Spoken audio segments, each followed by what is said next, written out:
उत्तरकाशी में बड़ा चमत्कार। सुरंग के बाहर प्रकट हुए भगवान शिव।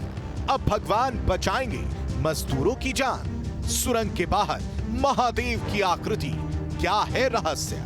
सेना ने संभाली कमान, रेस्क्यू में आई नई जान। दिवाली के दिन से टनल में फंसे मजदूरों को सुरक्षित बाहर निकालने के लिए जद्दोजहद जारी है, लेकिन बीच बीच में आ रही बाधा रेस्क्यू ऑपरेशन को पूरा होने से रोक रही है। लेकिन ऐसा लग रहा है कि टनल में फंसे मजदूरों को बाहर निकालने के लिए अब भगवान स्वयं आ गए हैं। ऐसा हम नहीं कह रहे, ऐसा उत्तरकाशी के लोगों का मानना है, क्योंकि टनल के बाहर बाबा बौखनाक देवता के मंदिर के पीछे पानी के स्रोत से भगवान शिव की आकृति जैसी एक परछाई बनी हुई है, जिसे देखकर लोगों का कहना है कि भगवान शिव स्वयं मजदूरों को बचाने के लिए प्रकट हो गए हैं। अब आपको दिखाते हैं टनल के पास की एक आकृति। दरअसल ये आकृति चर्चा का विषय बन गई है, इसलिए क्योंकि ये आकृति भोलेनाथ की आकृति कहा जाता है इसको। जो आकृति है वो आप तस्वीरों में देख सकते हैं, बिल्कुल हूबहू वैसी आकृति है। पानी अंदर से निकल रहा है रिसाव से, और उसी आकृति को अब यहाँ पर जो लोग हैं वो इसे चर्चा का विषय मान रहे हैं।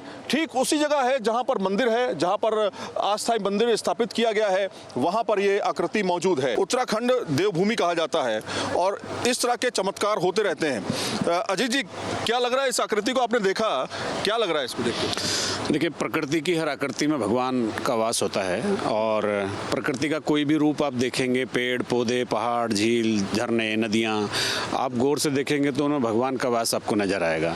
ये एक संयोग है, और आज सोमवार का दिन भी है। सोमवार का दिन महादेव का दिन माना जाता है, और भगवान शिव की जो आकृति है, मतलब ये जो पहाड़ आप देख रहे हैं ये प्रकृति है, और प्रकृति से एक आकृति का मतलब सर्जन हुआ है, और उस सृजनात्मक जो एक घटनाक्रम हुआ है उसमें महादेव की आकृति बनी है।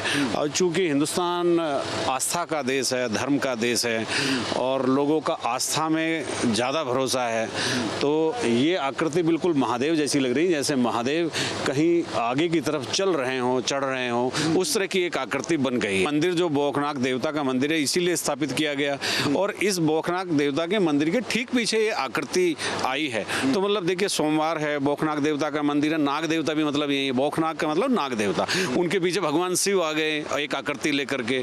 तो मतलब ये एक बहुत ही खूबसूरत संयोग बन रहा है, और ये इस तरह के संयोग क्या होते हैं कि आपको प्रोत्साहित करते हैं, आपको आपकी एनर्जी में जो है बढ़ोतरी करते हैं, आपकी सोचने समझने की मानसिक शारीरिक जो क्षमता होती है उसे बढ़ाने का काम करते हैं। जैसे चर्चा होती है तो अंदर से व्यक्ति थोड़ा बूस्ट अप होता है, हाँ यार अब ठीक हो सकता है, अब ठीक हो जाएगा, तो इस तरह की चीज़ें होती है। और ये इस अभियान को बूस्ट करने के लिए अगर महादेव की आकृति यहाँ बनी तो बेहतर है, बढ़िया है। तो कुल मिलाकर के आप देखिए, जिस तरह से अजीत जी ने बताया कि सोमवार का दिन है और शुरुआत एक अच्छी आकृति के साथ हुई है, और ये आकृति जो है संदेश दे रही है कि कहीं ना कहीं अब भगवान ने इस पूरे ऑपरेशन को अपने पास ले लिया है, अब वही इसका उद्धार करेंगे।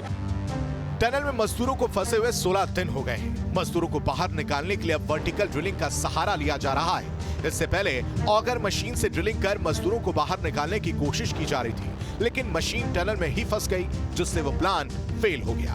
अब कड़ी मशक्कत के बाद ऑगर मशीन को सुरंग से बाहर निकाल लिया गया है। अब सुरंग के अंदर मैनुअली खुदाई की जा रही है। 3 दिन से फंसे ऑगर को निकालने का काम पूरा हो गया है, और प्लाज्मा कटर मशीन ने ये काम पूरा कर दिया है। और उसके साथ ही मैनुअली खुदाई के लिए मद्रास से आर्मी इंजीनियरिंग कोर के जो एक्सपर्ट आए हैं, जो इसी मामले में एक्सपर्ट हैं, उनकी निगरानी में ये काम होना है। और इसके साथ ही जो दिल्ली में सीवरेज का काम करते हैं, जो बहुत सालों से ये करते आ रहे हैं, जो इस चीज़ के एक्सपर्ट हैं, उनको खुदाई का काम सौंपा गया है, और मद्रास आर्मी की जो टीम है उनकी निगरानी में वो काम किया जाना है। सुरंग में फंसे मजदूरों को निकालने के लिए 2 प्लान पर काम हो रहा है। एक तरफ सेना मैनुअल ड्रिलिंग कर रही है। जिस तरह से सेना ने कमान संभाली है, उससे रेस्क्यू ऑपरेशन में तेजी आई है, क्योंकि जब से ऑगर मशीन खराब हुई थी, रेस्क्यू ऑपरेशन ठप पड़ा था।